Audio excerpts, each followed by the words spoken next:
Welcome, everybody. This is our live webinar series. So this is Mastering the Art of Scientific Publication, live from the ACS booth. This is third in a series. And with us, we have 5 editors of ACS journals who are going to discuss their most memorable authoring experience. And then we'll take questions both online, so for you watching along at home, and from our live audience. So without further ado, I'd like to remind you all, of course, that all ACS journals are edited by active practicing scientists, so they certainly have experience from all aspects, authoring and editing the journals. So with us we have the editor-in-chief of our newest journal, ACS Central Science, Carolyn Bertozzi. We have the editor-in-chief of Chemistry and Materials, Jillian Bertozzi. The deputy editor of the Journal of Physical Chemistry Letters, Prashant Kamat. Editor-in-chief of the Journal of Physical Chemistry, Schatz. And the editor-in-chief of ACS Nano, Weiss. So with that being said, I'll turn it over to Carolyn Bertozzi. Hi, everybody. So thanks for coming to this webinar. And our hope is that the stories that we tell now will, at least be lessons learned that you wouldn't have to relearn necessarily. And so I'm starting it off. And so I'll tell you an experience I had, which it started out frustrating, but it had a happy ending. And the big picture is what I learned from that experience is if you have a good editor to work with at a journal, it can really help you make a paper better, and you can overcome obstacles in the publishing process. And so the backstory is I won't say the journal or the editor's name, so we'll keep it anonymous, but we submitted a paper to a journal which had a combination of some chemistry, some biochemistry, and even some structural biology. So it was a pretty broad bandwidth paper with a lot of different kinds of experiments. And we thought it was very exciting because what we had done was identify an enzyme in Mycobacterium tuberculosis that was important in the biosynthesis of this interesting metabolite, and we had done solved the structure of the enzyme and done a lot of biochemistry. It was sort of a new discovery. So we were surprised when we submitted the article to this journal that it was immediately rejected without review. Okay. And I couldn't believe it because I thought in my mind, this was one of the most interesting stories to come out of my lab in that year or for a few year period of time. And so, in my younger days, I would have taken such rejections and just kind of moved on to the next journal. But I talked with some senior colleagues who said, why don't you give the editor a call and have a conversation to see if you can't, well, first of all, change their mind, but couched in the terms of trying to get constructive feedback. But of course, the idea was to change their mind. So, and I was a fairly young professor at the time. This was sort of the first experience where, it was brought to my attention that minds actually could be changed potentially in a journal if you have an editor that can listen and give you feedback. So I called this editor, and she turned out to be a very good editor who was very good at giving feedback. And so I said to her, here's why I think this is really an important story, and I said it in my own words. And what she said to me was that, that does sound very compelling, but somehow that didn't come out in the way that you wrote the paper. And I said, really? So I kind of went back and tried to put myself in, the mind of someone reading this paper and hearing the story for the first time, and I could kind of see her point. And so after this long conversation, I said, well, would you take a look can I revise it to try and articulate it like I just did to you on the phone, and would you give it another look? And she said, okay, I'll give it another look, but I can't make any promises. Okay. So we revised it, and I tried to tell a better story, and this time she did send it out to review. However, the reviews came back mixed. It was the typical story. We all know the story, right? You get 3 reviews. One is like, this is really great. Finally, someone figured this out. Another one is like, who cares about this? This is some niche thing. It's too specialized. And then someone was sort of in between with a lot of technical criticisms. And she said, well, I'm very sorry. As you can see, the reviews weren't, enthusiastic enough for us to consider publication. And then I said, okay, well, maybe I'll talk with her again. And so I had another conversation with her. I said, well, look at this one review. This person really got it. And can we just try and, and blah, blah, blah. So she said, well, all right, I'll tell you what. do the modifications, and I'll send it back to the reviewers, and I'll send it maybe to another fourth review. Okay. So that happened, and blah, blah, blah, blah, blah. And it just got better. And then the reviews came back, well, yeah, now people were starting to get on board and everything. And she said, I think if you revise it one more time, I can support it for publication. I'm like, wow. And then after all that, the paper did get accepted. And I said, let's make a really cool graphic and try and get on the cover, right? So we put some thought into this and came up with this cool graphic, and they picked it for the cover of that issue. So the moral of the story is this paper went from rejected without review to being on the cover. and that was because I sort of came out of my shell and decided not to be shy about communicating with the editor. So that's my story. Thank you very much. And before I turn it over to Jillian, I'd like to remind you all watching along online that as you have questions, you can submit them, and we can take those sort of live. So without further ado, I'll turn it over to Dr. Jillian Buriak. Thank you. So my most memorable publishing experience was my first one as an independent professor. So I was brand new, 28 years old, completely naive, and rather terrified. And so I had a fabulous undergraduate in the group. Our lab was not assembled. We still had a glove box that was in a box. Okay, so in the cardboard box, it had just been shipped, and had this really energetic and enthusiastic undergrad. And I said, well, I need to come up with a project that this kid can do. He's now a full professor at Wayne State now, so luckily it went pretty well. But so we worked on something that was a little bit different. We applied catalysis to functionalizing silicon surfaces, and actually it really worked. So I said, hey, why don't we go and submit this to JAX? So we wrote this up as a communication, and this is when Alan J. Bard was the editor-in-chief. And for me, Alan J. Bard is the god of electrochemistry. He's the father of modern electrochemistry. He has an H index that you measure with 3 numbers. I mean, he's huge. So this is in the old days. This was 1997, where you package your paper up and you print it out and you make sure the formatting is beautiful and you put it in this FedEx package and you send it off. And then a FedEx package came back about a week later, and it was handwritten by Alan J. Bard, and he said, I'm going to handle this paper myself. And I was like, what? So the father, for me, the god of electrochemistry, handled my paper himself. And it went out for review and eventually was accepted. But for me, this made such an impact, because not only did the paper get accepted, which is always happy, but that it was handled by this really eminent, I mean, that's an understatement, scientist personally, who wrote me a handwritten note saying, I kind of like this, I'm going to handle it myself. And for me, that made all the difference. This was not a black box to which we submitted the paper. This was a real person. This was a practicing scientist.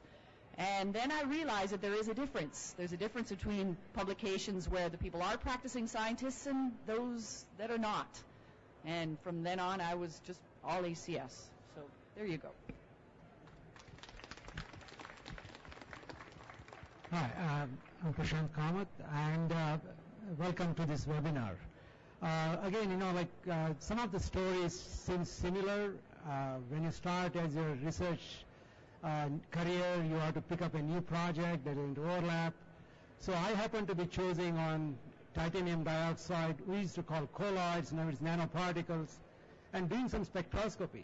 Until then, nobody challenged to do spectroscopy on these particles. And you sent your first paper to Journal of Physical Chemistry, again, the journal. After 2 revisions, they comes a big package, and whenever you get a big package, it is a bad news, yellow envelope. If you get a short, like a 8 by 10 envelope, small envelope, then it is a good news, because then you have to just send it. So they kept all the materials. So finally it got published. Again, second paper I sent to Langmuir, and the reviews were very critical, because not many people knew about this field that was emerging field. And this is a problem for most of us. When you try to get into a new field, there are few reviewers, so it is the author's job to understand. So I called up the Langmuir editor, because he didn't reject it. So I didn't know whether to revise it or not.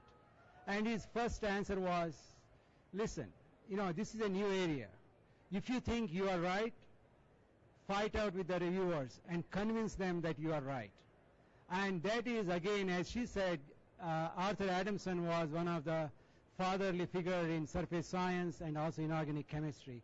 And to me, that was the opening of my eyes, saying that, well, if I believe that I am right, it is my job to convince my peers that is the correct thing. So this is a take-home message is, again, the reviewers and editors are also working scientists. They may not get everything what you are trying to say, and address those comments, and I can guarantee you that every time you revise a paper, it becomes better. Just don't turn around and send it to another journal. Try to address the reviewer comments. Somebody has taken some effort, and there is always, as Jillian said, you can always make it better and publish it. So.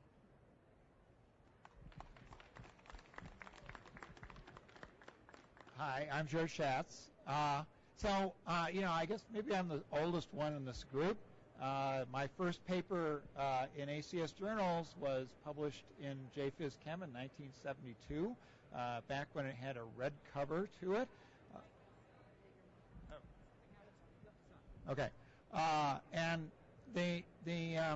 But I thought the example I want to talk about was a different one.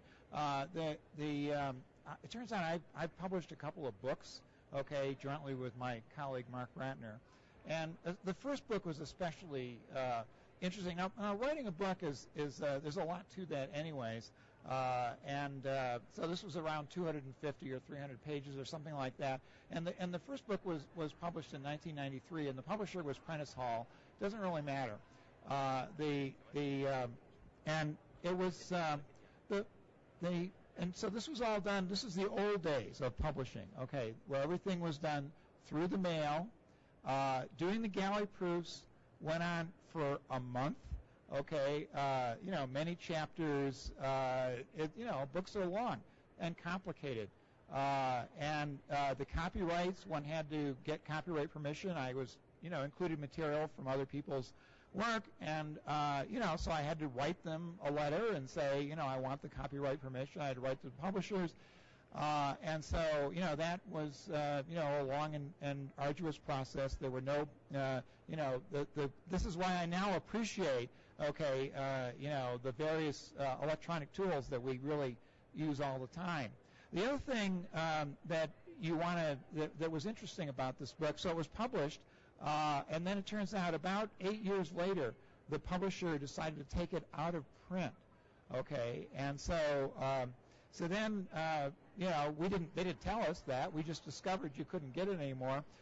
We went to the publisher and said, well, when this happens, now what do we do? And can we have the copyright back? And we got it. We got them to give us back the copyright.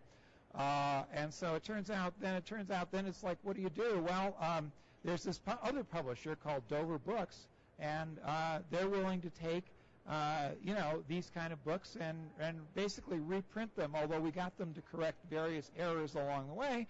And so it turns out that was now published, then republished in 2002, and is still in print. And so in the end, this is basically a little bit of a lesson, although I guess this would never happen in ACS journals, that the thing would go out of print. But it's always like keeping track of the copyright is something one does need to pay attention to, and that's even true in the modern era.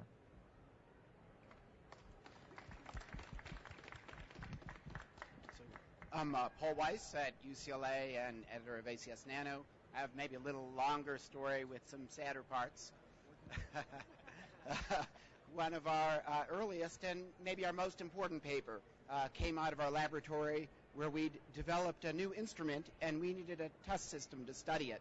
One of the pioneers of self-assembled monolayers was my colleague Dave Valera, first at Bell Labs and then at Penn State, where I worked at the time. And he suggested that we look at two different molecules on the surface at the same time, because the understanding in the field at the time was that these molecules went down randomly and irreversibly and were immobile on the surface once they were there. So in our first test experiments, before we ever turned on our new instrument, we discovered that all those three ideas were wrong. and we saw motion on the surface. We could follow the dynamics. We determined defects were the places that the dynamics took place. The interactions were important. These films never reached equilibrium, and that really drove the strategies we've developed over the subsequent 20 years in controlling the placement of single molecules, pairs of molecules, lines, from the submolecular scale all the way out to the centimeter scale. So we were very excited about this work when we had it. I went to one of the leaders of the field whose work, in fact, we were addressing and whose assumptions we were overturning, and asked his advice on how to put the paper together for a top journal. And we listened to that and put this piece together and sent it off to one of the top interdisciplinary journals. And after a round of review, it got accepted, and we were very excited about that. I was an assistant professor. This was good news, for our group. And about 2 weeks later, I got a call from the editor saying that an editor from another field had seen this paper in the scheduling meeting, and that he said his people wouldn't be interested in the work. And so I said, what does that mean? Is it going to be delayed? And he said, no, we're not going to publish it. Oh, my God. Yeah. So that had two effects, besides the obvious, fainting part. And so we, retooled the paper for a flagship chemistry journal. We also established a relationship with that editor. So several years later, or many years later, when we started ACS Nano, he was an advisor on how to put the journal together, what to look for. He came to our after party Saturday night after our editors meeting and hung out with us, offering more advice on where we're going and where the field of nanoscience is going. We then went to the flagship chemistry journal. Again, the editor-in-chief decided that he would handle the paper personally, and between the referees and the editor, we got 17 pages of single-spaced comments. Yeah, more than the paper. And the 2 rounds of review, the very last line of the last letter was, I could publish this paper, but I'm not going to. So we turned to a colleague at Penn State at the time, Will Castleman, who was an editor of Journal of Physical Chemistry. He suggested we send it to them. 2.5 weeks later, it was accepted, and on the cover, with the iconic image that really shows that all those other ideas were not correct. It's gotten a lot of attention. It's certainly our most cited JPhys Chem paper, one of our most cited papers overall. It's guided our work and I think many other people's. And I think for me the moral is, stay persistent. Don't let things like that drop. You really have to push and keep going with them. As you've heard from all of us, establish a relationship with the editors and let them get to know your work, let them know your expertise. And particularly when you have something that goes against what other people think, you're going to have some trouble publishing it. So be prepared for that. And may not, you may have to do some work to get it on the literature, but once you have incontrovertible data that shows where the field is going and where it can go, that work will get plenty of attention. So thanks very much. All right, well, thank you all very much. So at this point, I think we can open the floor up to questions, both online and in person. So if anyone in person has questions, you can raise your hand, and John will come around and find a microphone for you. So while we're getting started, I'll open it up with a first question from me. So I guess I want to ask, how has your experience as editors really influenced your behavior as authors? Yeah, I'm happy to take that one. When I've seen how detailed and incredible some of the reviews that we get are from our authors, it's changed how I review manuscripts. I mean, we can see the most effective people in our fields, how quickly they turn things around, how much wisdom and depth they put into their reviews. It made me feel so guilty that now, I try and put that level of effort and that level of responsiveness into the reviews I write. Also, I would say it's like one of those singularities in life, like your oral exams or getting a job or going through tenure process or promotions. Once you see the other side, a lot of things make sense. And so when we write cover letters and responses and trying to take into account what reviewers have said, we do we do, I think, a much better and effective job of that. We've tried to put that in a series of editorials, and actually Jillian and Prashant put together a virtual issue that takes a lot of the wisdom we as editors have been able to find from looking at the other side of Scholar One and the papers that we see in our interactions with authors in order to share what would be very hard to intuit, even if you were the smartest person in the world. Can I add one more thing? One more thing is your own papers, when you are writing, you are putting extra effort to make sure that some of the criticism you make for other papers are not there in your paper. So that is the extra pressure we have as editors to write the best quality papers we can. I can add one other comment. I mean, so there's this question about rejecting papers after editorial review, and to what extent do you tell the author in detail why it is you're doing that? And a point I'd make as an editor, I mean, when of course as an author, if you have a paper and it's sent out and it's rejected after editorial review, it's like, oh, this is a terrible thing. I must have completely not understood what the journal was all about, or something like that. And I'd like to know, well, what didn't I understand? And one thing I dislike immensely is when you get back a letter which doesn't tell you really what was the issue. And so as an editor, I try to make a point, of telling the author when I reject after editorial review, why did I reject? What's the issue, that makes it so I'm making this decision? So I have this question too, like for the journal you guys select like the best papers which is to the standard of that journal. So how do you guys select the cover art of a paper? Like which paper is selected for cover art? What is the reason behind it? So the question was, how do we select cover art? And actually it's far more arbitrary, I think, than what people think. So people think, well, we're only going to pick the very best papers. There are a number of things that we do. One is oftentimes simply the way an accepted paper looks. We say, wow, those images are really compelling. They can tell a story just in a single image. We say, wow, that'll make a beautiful cover piece. Maybe it's something simple like that. One thing that we have a little bit of a bias towards young authors. So if it's a young author, we'll say, hey, would you like to put this on the cover? And they say, yeah, because we get a lot of enthusiasm back, and they try really hard. So we have a bias towards that. I mean, if we have a perspective or something, we'll always give the authors that choice. We'll say, hey, would you like for a cover? But bias towards young people, for me, that's very important. So. Sure. So I'd like to take a question from online then.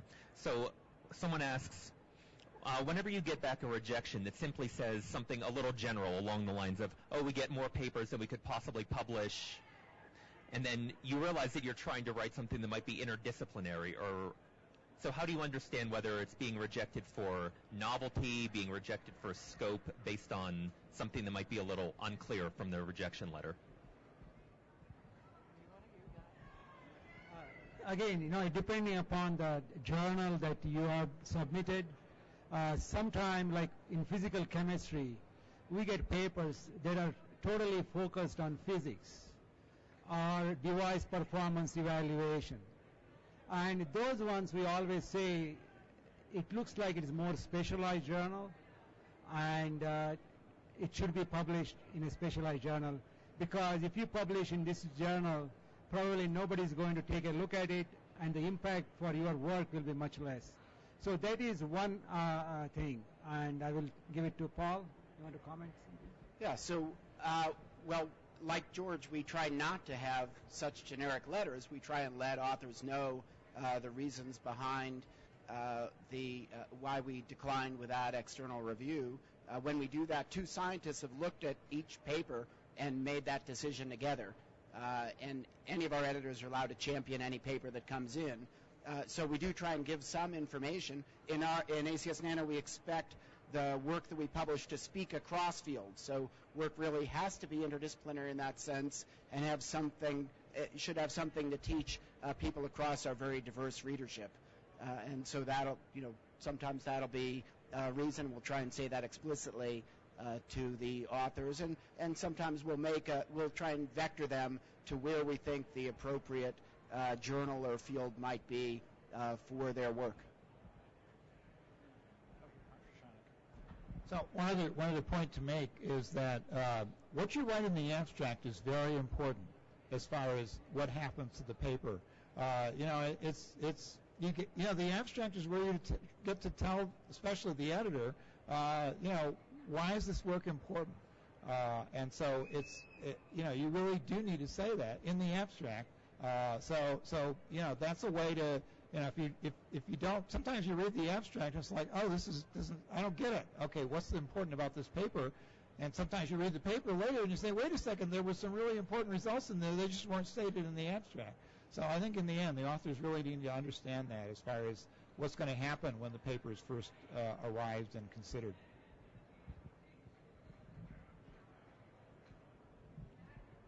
I can add to that. One of the challenges, first of all, I should say ACS Central Science just went live like an hour ago. So I have the least experience of anybody on this panel. So everything I say should be filtered through that lens. Okay. But I can say, even in these early days, one of the challenges of Central Science is that, we seek to publish papers across a very broad range of not just chemistry, but papers that showcase the centrality of chemistry in areas outside of chemistry. So this, for us, I think one of our big challenges will be to answer the question you asked, which is how do you know if something is appropriate? Because when you're talking as broad as Central Science is talking, almost anything could be couched in an appropriate way, right? So how do you make these decisions? And this is, I think, we will be learning ourselves, how to make these decisions. But right away, even in these early days, there were a couple papers we got where I had to do a gut check on it. So you said, Prashant, that sometimes you get papers where it's about like device performance evaluation and you feel like it just doesn't fit within what you see as the boundary of your journal. And, we had a paper that clearly was very, sort of interfacial. There was a computational chemistry component to it, but it was also coming from a space pretty far outside. And so, I had to very carefully choose the reviewers for a paper like that. And I ended up getting 5 reviews. And 3 of those reviews came from individuals where you could clearly see their alliance to chemistry. They were in a chemistry department or had an appointment in a chemistry department or something. But then some of these reviews came from completely outside. And I needed that because when the reviews came back from the chemists, 1 out of 3 said, I can't understand this paper.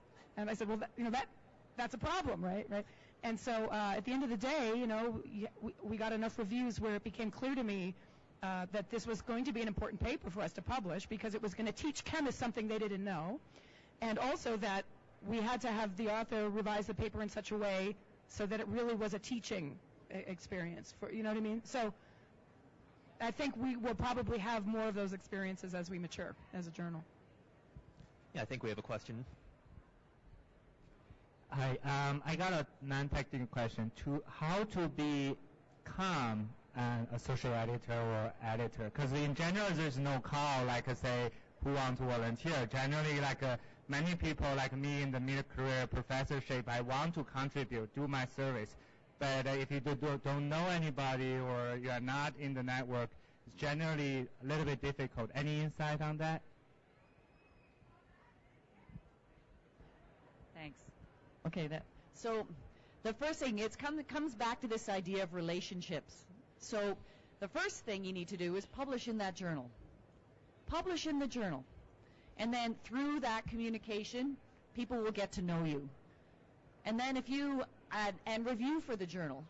And so oftentimes we pick our editorial advisory board. Okay, so that for me is in a sense a first step towards editors, is that you're looking for people who are going to give you some feedback with regard to the journal, people who are going to review for the journal. And so if you start that way, it's not a quick process. It will take time, like any relationship, okay?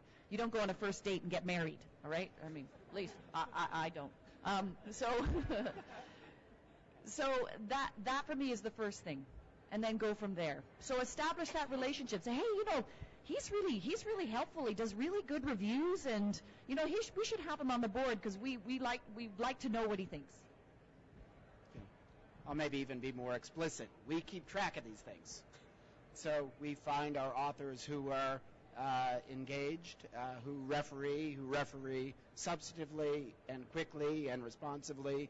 And then, as with Jillian, that we saw first her papers and then her responsiveness, brought her to her editorial advisory board, and then quickly became one of our associate editors after that, all engagement at different levels.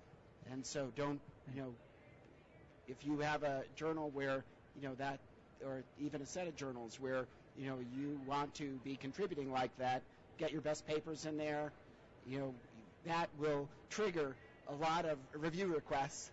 We all try not to kill anybody, but then knowing that, you respond 100% of the time and you're quick in terms of those and your reviews make sense and contain the kind of wisdom we're looking for, what overlays on top of all of this is the papers that we see require expertise in different areas. And so generally when a new spot opens up for us, we know that our subset of editors that cover that territory are getting killed.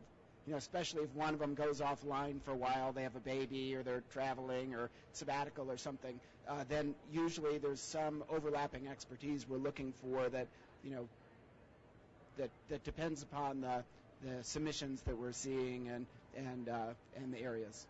One more quick thing is, feel free to send your suggestions to expand the scope of the topics that we cover, suggestions for review topics or feature articles.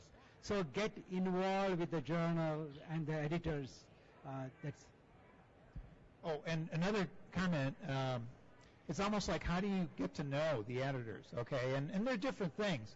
But coming to ACS meetings is a good way to proceed because the editors will come to the ACS meetings, and the editors are usually always practicing scientists, and so usually they're giving papers. So they're giving, in one of the scientific sessions, they'll be giving a paper. So a very common experience I have is that somebody tracks me down, okay, at a scientific session. And, they just want to introduce themselves and make sure that I get to know what work they're doing. So we did have a follow-up question, actually, from the online audience who asked, how do you become a reviewer? Sort of this first step that you all mentioned. Can I add? First of all, like Jillian said, try to publish a couple of papers in the journal you are trying to be a reviewer. That way you know how the journal is handling review scope. The second, my best advice is go to your advisor and say, when you get to these review papers, can I comment on it and give you back my comments so that you can evaluate, so that you establish, and then if the advisor feels confident, he can suggest your name. So that is another route that one can take. And I can add to this that, we all get more requests to review papers than we have time to do well. And so I have to say no, to some requests. But when I say no, I always suggest 3 or 4 other people that I think would do a great job. And, so that's how, and many of them are my young former trainees, who now have their own independent positions. And that's how they get in the database, at least in part, So all of that for this online question. All right, do we have any questions from the live audience? If not, I'll take another one from online. All right, let's do one more from online. So we had a couple stories earlier about essentially you as an author directly communicating with the editors. So someone asks, first of all, is this common? And second of all, is it common to do it prior to submitting a paper to get their feedback on whether something might be in scope or how to present it even? I think it's both are right in the sense that you can do it before submitting it. You can send a paper. I have written a paper. What do you think about this? Will it fit?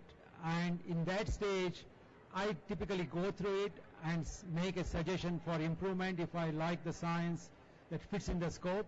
If it doesn't fit in the scope, I always say try some other journal. So that is a very good idea. Although we are very busy, we will pay the attention to this one. The second thing is, even during the process, you can communicate. If you get a reviewer comments that you couldn't understand you can ask what you should be doing. Yeah, I'll add to that. I wouldn't worry about going to the editor-in-chief. I would go to we have a very distributed intelligence in terms of our editors. So I would go to the relevant associate editors who know the field or know the work, or maybe that are close enough to be able to speak intelligently about the paper. We have enough communications and cross-links that I think all our editors within the journal would make the same decisions, and we have different ways to, through daily communications, to make sure that happens. So if one editor has comments, those will likely be the same comments that another editor would make, and in addition, in terms of ranking and stratification of work within a field. I just make a short comment. I visit India quite often. A lot of young scientists, they get frustrated, rejected papers. So several of them working closely in my field, I volunteered them. I said, I will make a suggestion for you, how to make it better. And after a couple of these exchanges, these authors found confident. So now they publish across all top journals, and some of them have really become very successful scientists. So there is important for younger scientists to seek some help from not only editors. You can talk to somebody else in the field who are successful and get some feedback first, and then submit the paper. I mean, I can tell you at Central Science, I think it's somewhere on our website even, that we welcome pre-submission inquiries. All of us, in the ACS journal family, take great pride in being able to offer fast turnaround and transparent, communicative interactions with authors. So, we don't want people wasting their time. I mean, authors' time is precious time. And especially for Central Science, since we're so new, I think people don't yet really fully understand the scope. They don't have a model of the journal to look at, right? So I would definitely recommend people to make a pre-submission inquiry, and I've had many. Some of them take the form of a very informal, brief description of the work in an email. Others have an abstract. Others send a draft, And any of that is okay, and I'll give as much feedback as I can based on the information that I'm provided with the help of the editorial board at my disposal. All right, so before we take our next question, I just want to make a shameless plug first to remind everybody that versions 1 and 2 of our webinar series are archived online, where we cover many of these issues on preparing a manuscript, talking to editors, etc. So now that the plug's out of the way, I think we can go back and take our next question. Do you have one? Oh, okay. There we go. Sorry. Okay. So I'm a second-year graduate student, and I'm looking into publishing my first manuscript. And do you have any advice on, what for you separates a good paper versus a paper that, you'll just reject, that kind of thing? So, okay. Well, first of all, we had this webinar series, 1 and 2. That gives you some idea. I suggest you to go and see it. And basically what you want to tell is compelling scientific story. That's number one. It's not just a presentation of bunch of results. It has to fall into a nice story. Number two is it should be a new science. You should advance the science. So tell in the abstract and also in the paper what is that new science emerging from the study. And then after you have that story, what can tell the story very quickly is beautiful figures, very clean figures. Just spend that last 10% of time. You put in so much work. Just finish it off. It's kind of like having built a house. I mean, before you have your first visitors, you're going to polish things up. Just make sure you've done that last bit. And then it just looks very clean. Because if you take pride in your presentation, we're going to believe that you take pride in your science and the way you've performed the experiments and analyzed the data.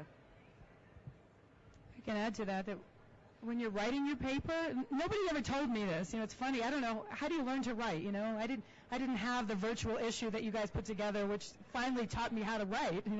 But it was more just by example and trial and error. And when I go back and I read my first paper that I wrote when I was a second-year graduate student, I just want to cringe. It's horrible. And I'm looking at that. I'm like, oh my God, that I submitted that. At the time, I didn't really, I didn't have the guidance, I guess, that maybe I should have had. But now I tell my own students when we're writing papers that you've got to read it out loud. When you're writing that paper, every sentence you read it out loud. Are you running out of breath? It's too long. I cut it into 2 sentences. Did you say the same word 3 times in the same sentence? It's hard to know until you read it out loud and you realize it's starting to sound like a nursery rhyme. It takes a long time to write a good paper. So carve out a long time. Yeah. It gets easier as you write more and more. Just another tip is, after you write, give it to a paper to read, somebody not from your lab, next door lab, and ask them to comment whether they could understand. If they didn't understand, you have to rework again. Yeah, thank you for the question. So we have one coming in from online who it's a question about diplomacy. So specifically, if you're going to publish something that either challenges a previously accepted model or challenges the results of a previous paper, what's the most diplomatic way of going about doing that?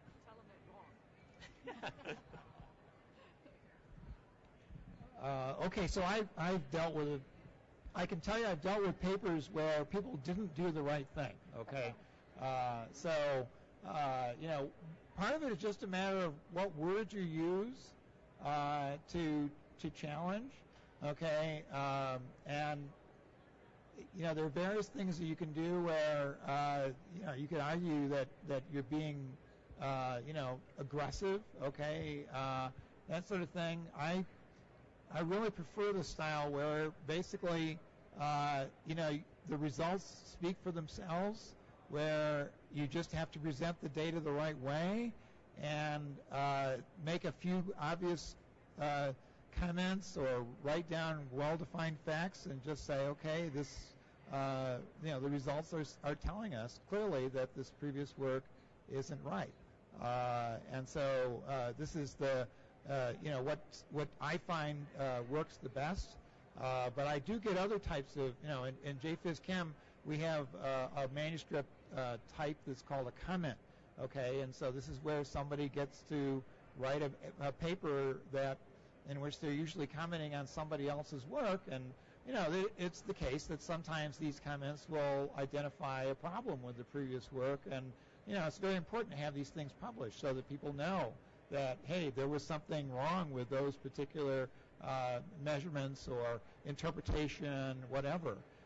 But it turns out that, again, sometimes people feel like they have to write aggressively, and, it turns out that can do them more damage than it does good, even if they're right.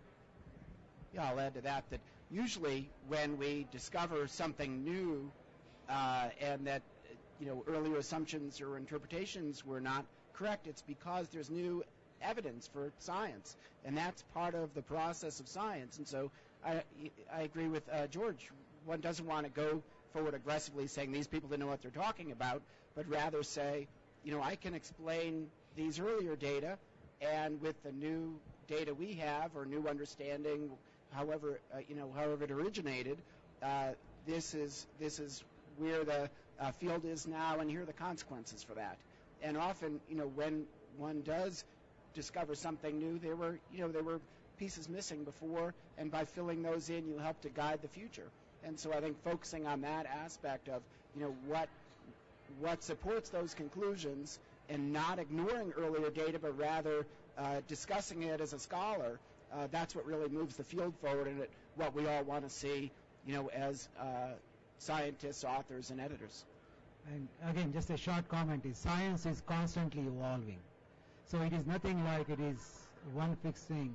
So as the new techniques and new data come in, the interpretation or the model gets more refined, and this is how the science should progress, and it is progressing. Thank you.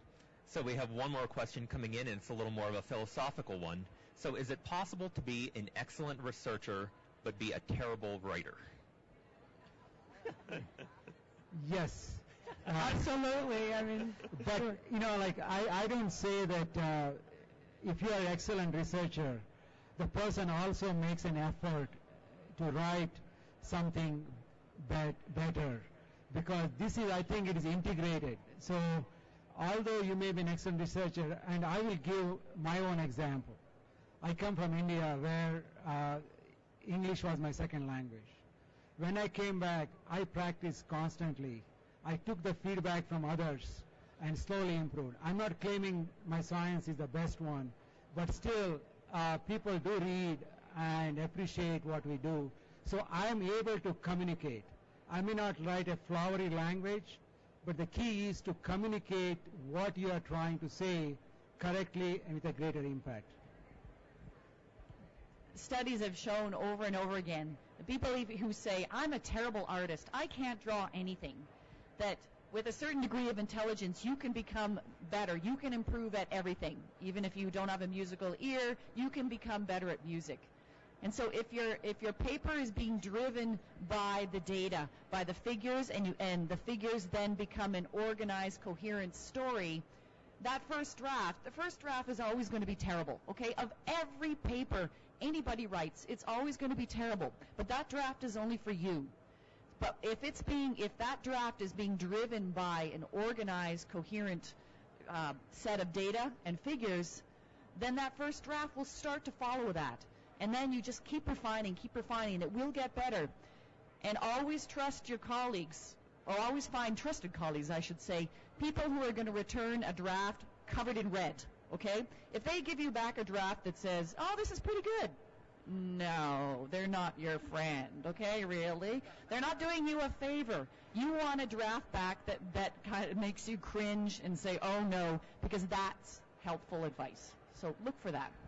And I would say it goes beyond writing. Communication is incredibly important in science, and we can all improve at whatever point in time we are now. There are always opportunities to learn how to do that better, to know your audience, different communities, whether you're speaking to scientists in your field or broadly, or legislators or the public.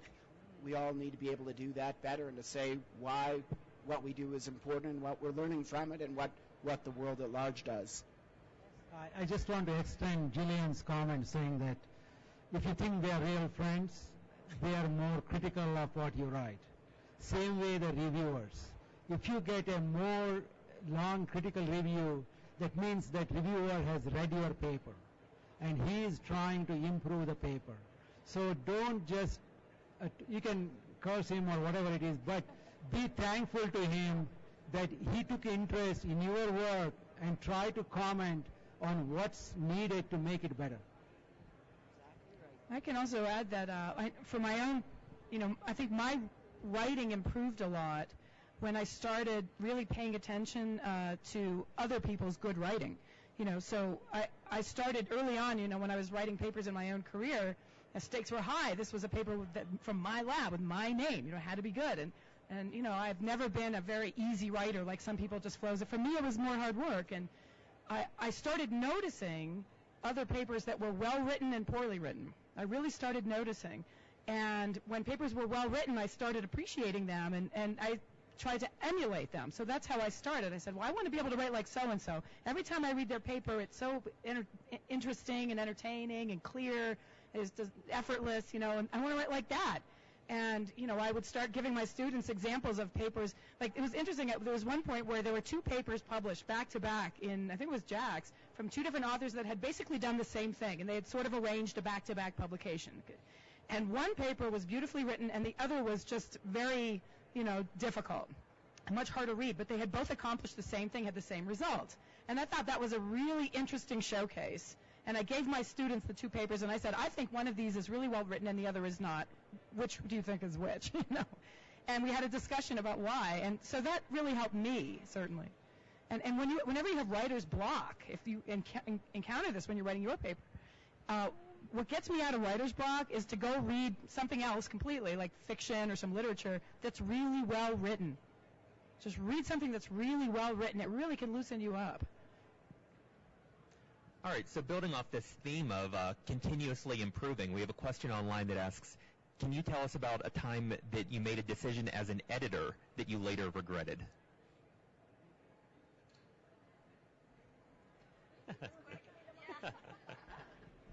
Well, okay, so I think we all, as an editor, if you handle enough papers, inevitably you'll run into the situation that was described earlier, where you reject a paper, and then the author approaches you and says, well, let's think hard about what the review said. Let's think hard about what's in the paper, and do you still agree with the decision you made? And I've had the occasion where I once in a while look at it and say, well, wait a second, you're right. I guess I didn't really understand either what the reviewer was saying, or I didn't understand what were the key elements in the paper, and so I had to change my mind on it. And so that definitely happens. I mean, that's what happens, and it's something where it's part of the publication process. It's where ultimately we hope that these things are self-correcting enough so that the papers that should be published will ultimately be published. Admittedly, you can always look at it and say, well, I rejected this paper, and then the author, goes away and doesn't submit again or something. Or I mean, I've had that case where I've submitted a paper to a journal and it was rejected, and then it's like I say, oh well, okay, maybe this shouldn't have been published or whatever. Actually, I've had the occasion where that was, I decided, okay, I'm not going to try to resubmit, and then, years go by, and, either I regret that I didn't resubmit it because somebody else ended up doing the same project, or sometimes I've had the occasion where it's like you suddenly realize, hey, I should have published that paper, and, it was valuable results. Sometimes you can figure out a way to write it in a better way, and so then you do resubmit, and it ultimately gets published. We actually go through formally every issue in our monthly discussions as editors and look for papers we shouldn't have published. And then if we identify any of those, it happens, we'll go through and look at the process, who were the editors, who were the referees, how did it get in. It also leads to, more specific comments about table of contents, graphics. I think that's how we got into those early discussions. We also how do you find the paper you shouldn't have published? Oh, well, we're going through the table of contents of the issue. So it's out there already. We don't retract it or anything. They're not usually papers that are wrong, but they don't think we meet. In fact, I don't think we ever found one that we regretted because it was incorrect, but we didn't think it met our standards. And so by doing that, number one, no one wants to be the editor who handled that paper. And then, we see, who were the referees, were the comments substantive, at what stage might we have caught it, and that's been a valuable exercise. As part of our appeals, one way we renormalize between all the editors is every editor with experience looks and comments in writing on every appeal. Those aren't shared with the authors because it puts the work of an area in perspective, and it's our internal discussions about where the stature of the field is, but it also gives us an opportunity to establish that, and then some interesting, even perspective pieces come out of that about what's expected, in the area of energy storage. Or Jillian wrote a beautiful one about what's expected when a photovoltaic device is reported in the literature and what moves the field forward. So it's helpful intellectually for us, and it also gives every editor a chance to champion any manuscript that's, come back to us with author discussions. It's 1 in 10, I think, that gets more consideration, but those are useful discussions for us, and occasionally a paper does see the light of day that might not have otherwise with us. All right, so I think we have time for maybe 2 more questions. So good, and we have one in the live audience. Hello. I want to ask, do you usually, when you want to submit a paper, they ask you to suggest reviewers? So do you make use of the suggested reviewers? Suggested reviewers are only guidelines, and the reason is for several. One is that reviewer may already have 2 papers to review. We don't want to burden with third reviewer. The second thing is, if it is an appropriate reviewer and he's available, we might consider. But more than that is, it gives an idea who in the discipline can evaluate your project and leads to further reviewers. It also tells us a lot about the authors. So if we look at those suggested referees and they're the author's, mother, sister, brother, uncle, we ignore those. If those are well-selected people at the top of the discipline who are independent, then, we're more likely to go to them. It also gives us context about where we think what the author thinks the paper is about. And so now when I submit a paper, I have a particular process for selecting referees. When I go through that and I identify the same referees the author suggested, bing, light goes off. If I go and look those suggested referees up and they're recent, collaborators of the authors, I'll basically discard them all.